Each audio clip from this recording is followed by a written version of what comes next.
আসসালামু আলাইকুম। রুকসানার রান্নার গল্পে সবাইকে স্বাগত। দোকানের মতো না, দোকানের চেয়েও বেশি টেস্টি ছোলা ভুনা আজ বানিয়ে দেখাবো। একদম মশলাদার, ঝরঝরে, আর এতটাই মজা হবে যে একবার খেলে বারবার খেতে ইচ্ছে করবে। অনেকে এই ছোট্ট টিপসটা জানেন না বলেই সেই পারফেক্ট স্বাদটা আসে না। তো চলুন শুরু করা যাক।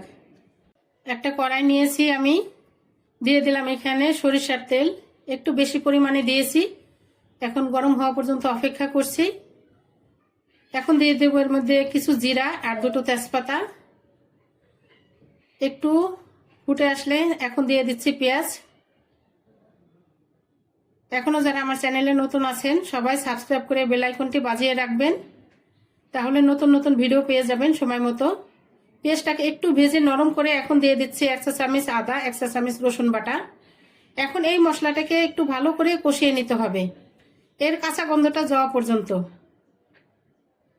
বেশ কিছুক্ষণ ধরে কষাতে হবে।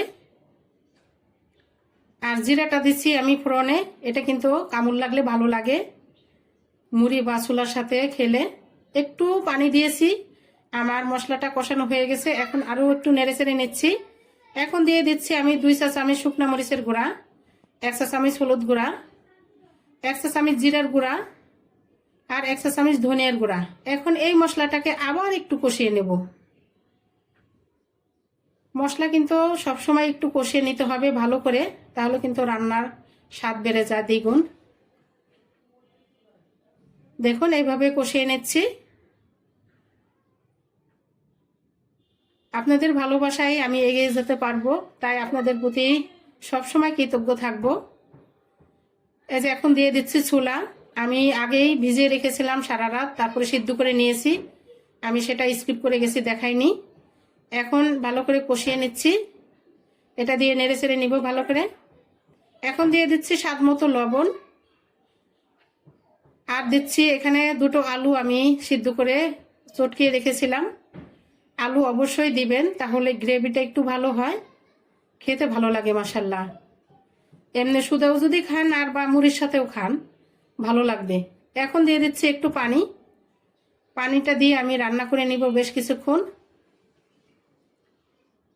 ছোলা ভুনা তো অনেকেই খেয়েছেন, আমার মতো অবশ্যই একবার ট্রাই করে দেখবেন, এত মজার লাগে, না করলে বিশ্বাসই করতে পারবেন না। এখন দিয়ে দিলাম আমি কয়েক টুকরা কাঁচামরিচ মাঝখান থেকে ফালি করে। এই যে দেখুন গ্রেভিটা অনেকটা শুকিয়ে গেছে। এখন এই পর্যায়ে দিয়ে দিচ্ছি আমি একটু তেঁতুলের রস। আরও একটা সিক্রেট মশলা আছে, সেটা আমি দিব, আপনারা অবশ্যই দেখুন।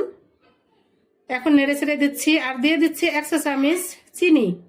এই চিনি এবং লেবুর তেঁতুলের রস, এগুলোর কম্বিনেশনে এত মজার হয় আপনারা বিশ্বাসই করতে পারবেন না। এবং আরও একটা সিক্রেট মশলা রয়েছে, এখনো দেইনি, সেটা আমি দিব সামনে। এখন আমি দিয়ে দিচ্ছি সেই সিক্রেট মশলা, আমার হাতে বানানো চাট মশলা। এই মশলাটা দেওয়ার কারণে আরও স্বাদ দ্বিগুণ হবে। এই যে আপনারা যদি এমনিই কিন্তু খেয়ে নিতে পারে, আমার বাচ্চারা কিন্তু এমনিই সবাই খেয়ে নিছে অর্ধেক। এই যে দেখুন হয়ে গেছে অসাধারণ ছোলা ভুনা। সবাই ট্রাই করে দেখবেন, আর ভালো থাকবেন। আজ এই পর্যন্তই, আল্লাহ হাফেজ।